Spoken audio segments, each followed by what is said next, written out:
Today, we are breaking down the indefinite article a, which can be tricky at times because we don't have a single article in Spanish, we have 4. But don't worry, we are going to review them together with examples. This is Sharp Spanish. Let's begin. Los artículos indeterminados, or los artículos indefinidos, are the equivalent to the indefinite article a in English. The Spanish language has 4 indefinite articles: un, una, unos, unas. When we use the article a with a noun, we are indicating that noun to be a generic, non-specific thing. For example, if I say, there's a dog, I'm pointing out that there is a dog, but there's nothing specific about it. But if I say, there's the dog, the person I'm telling this to knows exactly which dog I'm talking about, maybe because the dog is always barking. As I said, there are 4 artículos indefinidos in Spanish. The appropriate indefinite article we need to use in a sentence depends on 2 variables: the gender of the noun, is it masculine or feminine, and the number of the noun, is it singular or plural. If the noun is masculine and singular, we will need to use the article un. For example, un hombre. If the noun is masculine and plural, we will need to use the article unos.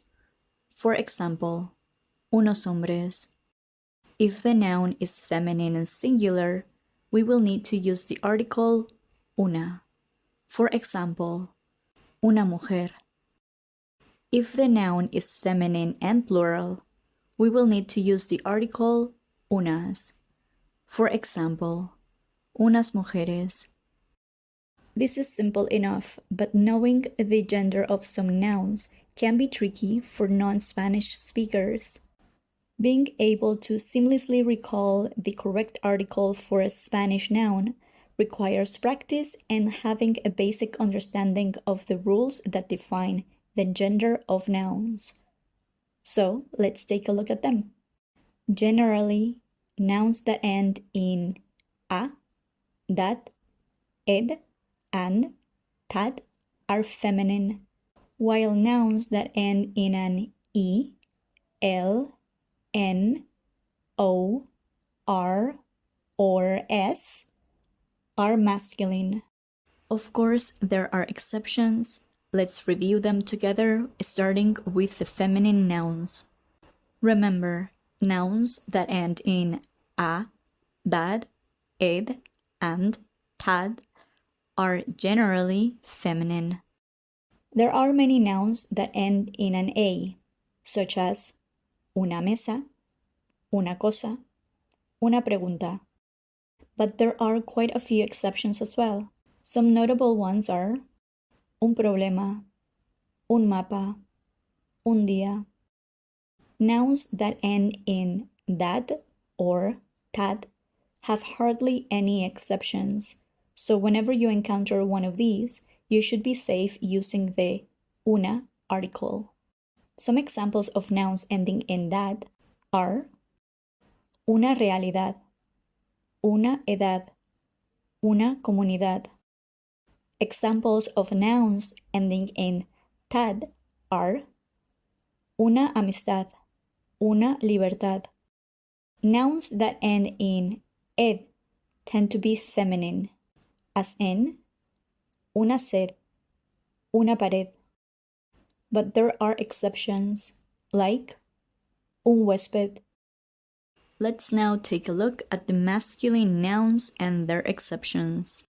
Remember, nouns that end in an e, l, n, o, r, or s are generally masculine.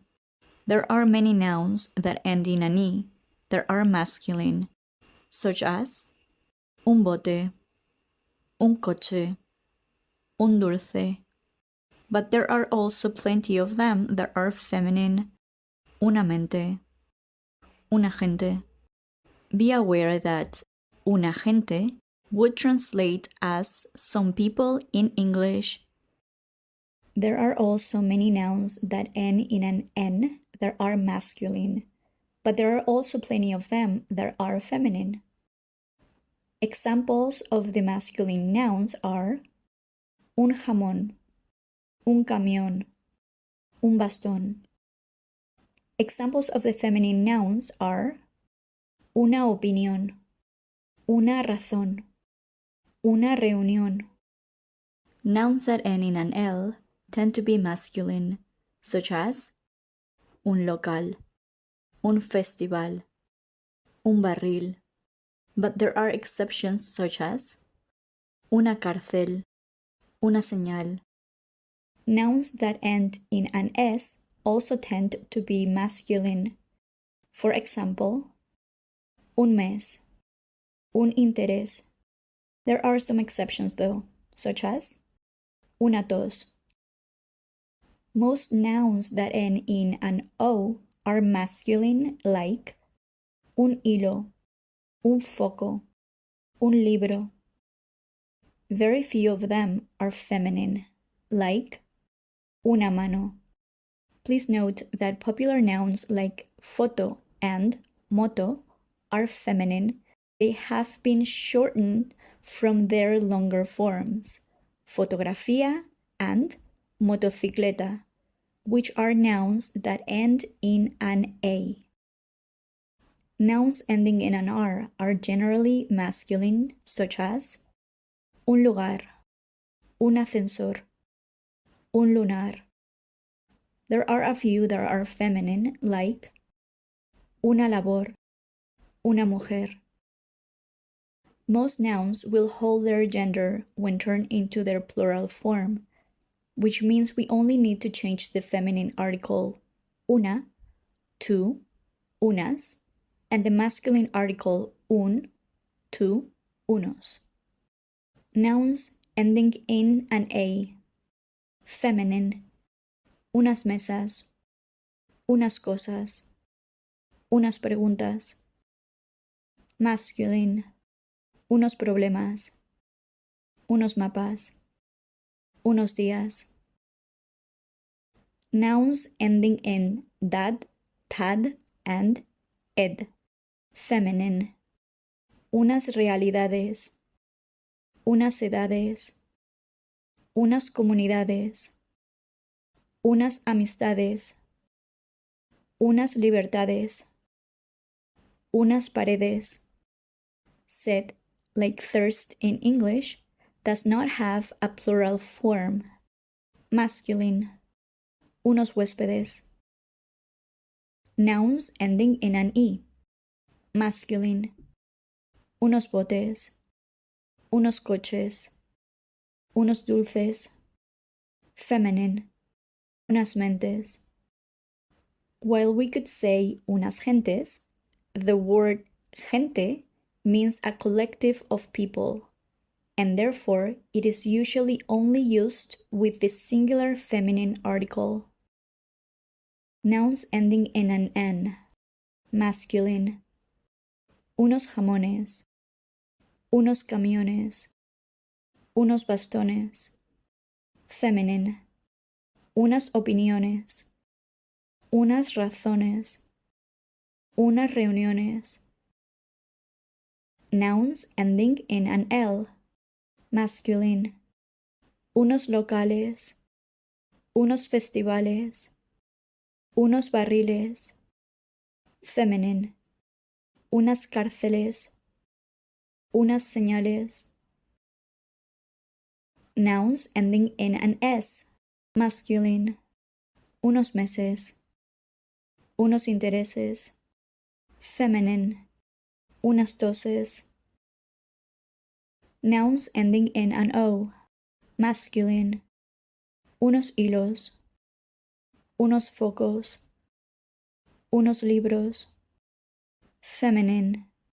Unas manos. Nouns ending in an R. Masculine. Unos lugares. Unos ascensores. Unos lunares. feminine, unas labores, unas mujeres. One last comment on the Spanish articles. There are other nouns that can use both the feminine and the masculine articles. This is the case of many occupations, which use the same noun with the masculine and the feminine articles. At the same time, there are plenty of occupations such as doctor, lawyer, and teacher that have a masculine and a feminine variant of their noun. If you'd like to find out more about this, check out the video on the occupations in the description box. That's it for the indefinite Spanish articles. Are there any specific nouns you struggle with when you need to pair them to their article?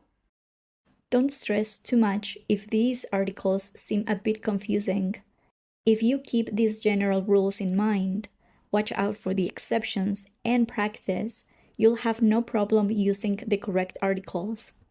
If you'd like to practice what you've learned today, check out the companion video to this lesson. And if you haven't done so yet, you may want to review the video on the indefinite articles as well. Mastering all of the articles will help you sound like a native.